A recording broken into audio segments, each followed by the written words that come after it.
2016 Alytaus futbolui simboliniai metai. Neseniai futbolo iškasenose surasta, kad Alytaus futbolo sezonas 2016 bus 90-asis. Kaip vertina dabartinę Alytaus futbolo situaciją visais pjūviais, ne tik kalbant apie profesionalų futbolą, pradedant nuo mėgėjų ir jaunų ir visais kitais lygiais? Tai visų pirma, tai aišku, pernai metais pradėjome didelį darbą, tai Alytaus futbolo istorijos surašymą, aprašymą ir išleidimą tokioj visiems prieinamoj formoje. Tai tikrai noriu padėkoti visiems žmonėms, visam kūrybiniui kolektyvui, kurie prisideda, kurie ieško dokumentų, atranda vis naujų faktų.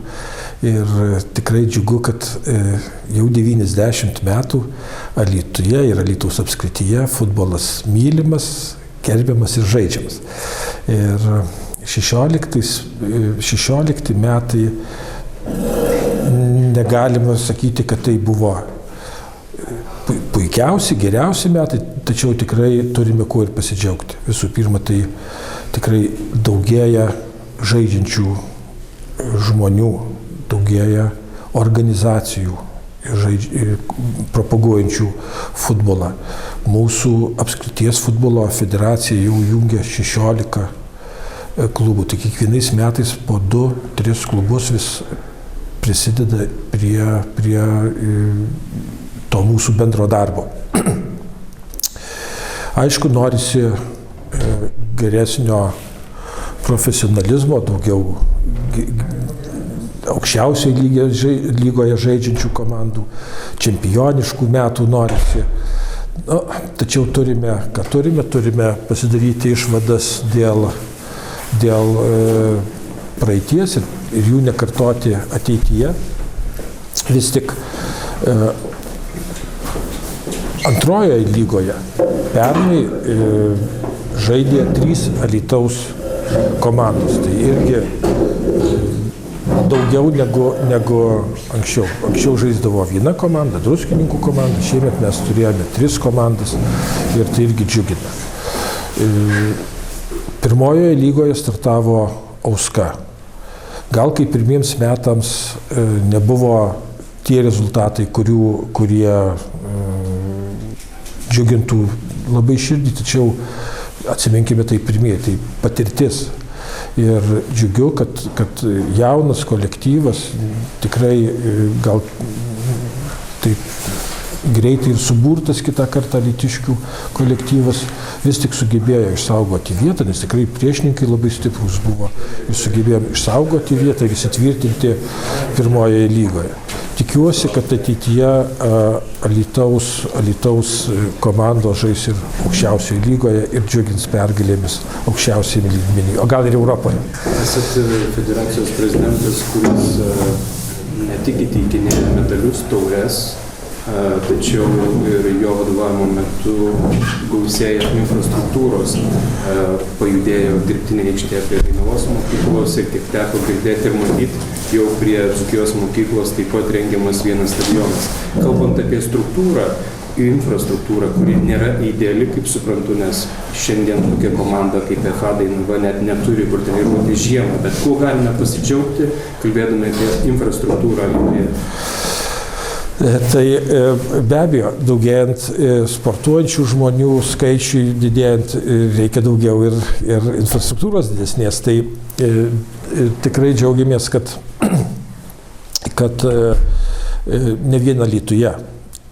Kaip žinome, Simne puikiausia aikštė, kur tikrai su malonumu važiuoja visi Alytaus apskrities futbolininkai žaisti. Simno stadionas pernai pradėtas eksploatuoti. Varėnos stadionas puikus, įrengtas miške, labai gerose sąlygose. Tikrai malonu, kad varėniškiai turi puikias sąlygas žaisti futbolą. Lazdijuose prie gimnazijos dirbtinės aikštė įrengta. Veisėjai, žinau, irgi galvoja apie dirbtinės dangos aikštės įrengimą ir labai seniūnas labai aktyvus tuo klausimu ir tikrai galvoju, greitoje ateityje mes išgirsime apie tą aikštę įrengimą. Taigi visa infrastruktūra Alytaus apskrityje gerėja, o mūsų kaip federacijos tikslas, kad futbolininkai turėtų savo stadioną, kurį patys prisižiūrėtų, patys eksploatuotų, patys turėtų, futbolininkai turėtų savo namus. Futbolininkų namai ne kabinetai, ne kažkokios tai patalpos, o aikštė, stadionas. Įsivaizduokit, kokie darbai nuveikti jau naujam stadione ir koks naujų namų adresas? Tai pernai metais pavyko įrengti gaudyklės tame stadione ir jos padarytos gana aukštos, nes iš vienos iš kitos pusės gatvės yra, tai kad kamuolys neišbėgtų į gatvę, padarytos gaudyklės, bei šiemet planuojame aptvėrimą atstatyti, nes ten per daugelį metų buvo išardytas ir su Lietuvos futbolo federacijos pagalba atstatyti dirbtinės žolės dangą. Tokiu būdu, manoma, kitų metų pabaigoje jau turėsime, Alytaus futbolininkai turės savo namus, kuriuose galės ne tik treniruotis, ne tik vaikai treniruotis, tačiau ir varžybas rengti, apskrities futbolo pirmenybės rengti ir tai bus tikrai Lietuvoje gal bus pirmoji apskritis, kurie turi savo nuosavus namus. Palieskim temą jaunųjų futbolininkų rengimas. Alytus niekada neturėjo problemų ir skambėjo kaip gera Alytaus futbolo mokykla. Vienu metu Lietuvos nacionalinėje rinktinėje sudėtyje buvo 7 iš Alytaus kilę futbolininkai.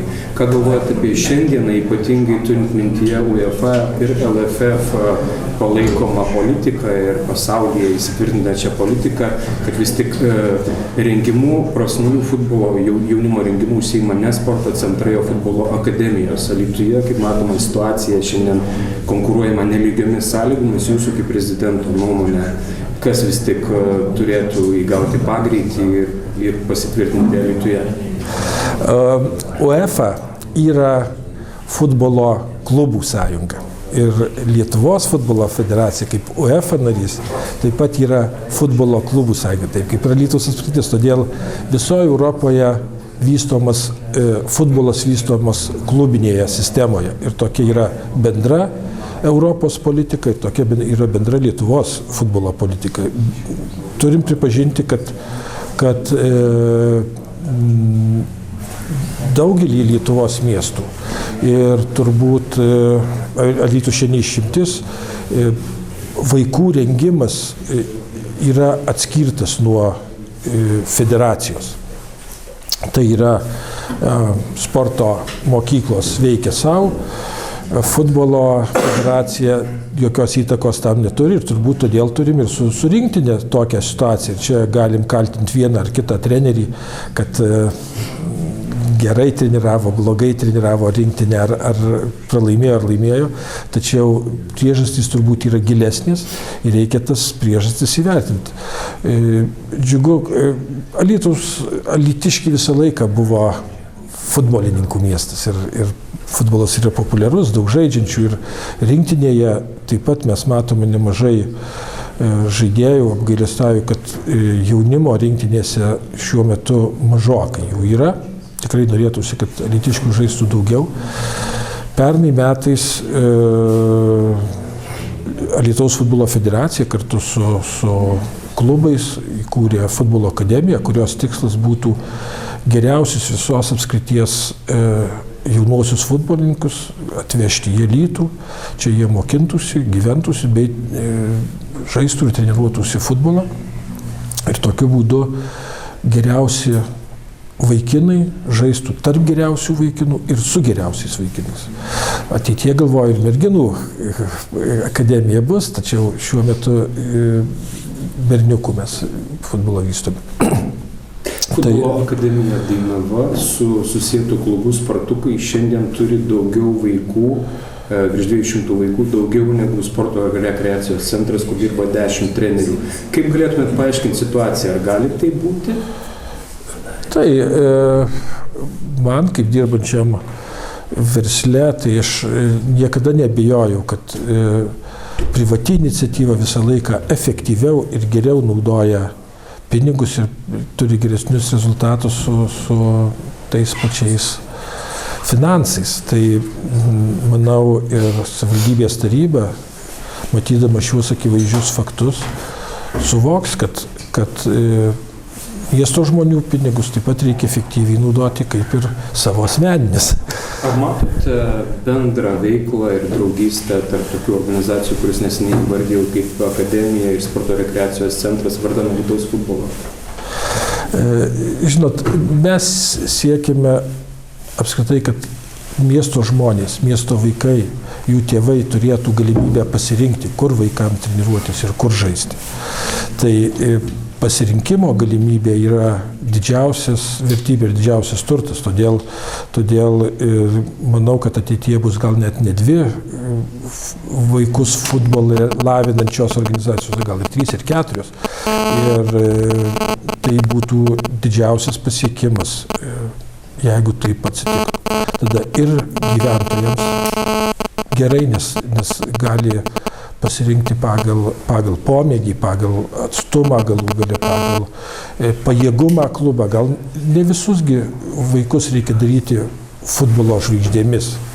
Gal 1 ar 2 iš visos kartos bus profesionalūs futbolininkai. Kiti gali būti labai geri futbolo mėgėjai, žaidžiantys visą gyvenimą futbolą. Paskutinis klausimas, pradėjome nuo Dainavos, nuo simbolinio 90-ojo sezono, kuris prasidės šį pavasarį. Pabaikime taip pat šitą temą. Legendiniam klubui praėjusiais metais 40 metų auksui, 80 metų apskritai pradžiai, kai šauliai sukūrė Dainavą. Dainava bus?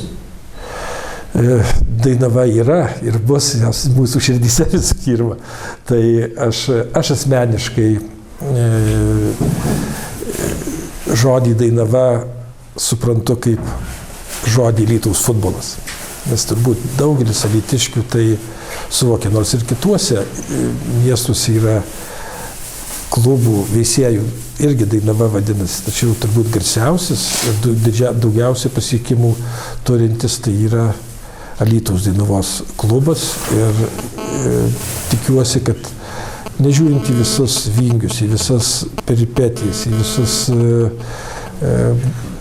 niuansus, klubas atgims ir dar ateityje ne kartą džiugins mums savo pergalėmis, gal ne tik Lietuvoje ir Europoje.